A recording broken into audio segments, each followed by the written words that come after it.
I'm not sure I really outgrew show and tell. Some children bought marbles and toy cars. I remember bringing an amethyst keyring that I bought in the Natural History Museum.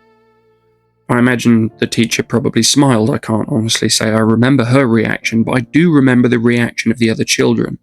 They leant in closer, drawn in by a bauble, a trinket. That was the first time I realised that stones could speak. They had a language. It was a silent language, but a fluent and coherent one. Now, years later, my show and tell has grown.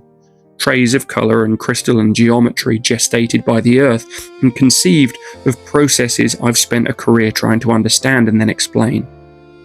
When I lift a specimen to the light or cast a torch behind it, it feels like the earth is whispering, and it's a complicated language, but it's a comprehensible language. Look closer. Beauty isn't made, it's revealed.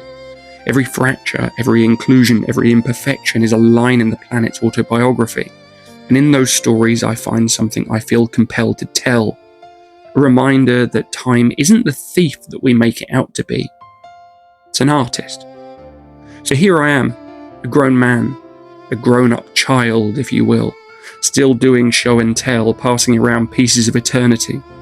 And when I see the same spark of wonder in someone else's eyes, that moment when they realize the ground beneath them can shock and stun silence, I know I've shared something important to me that has become important to somebody new.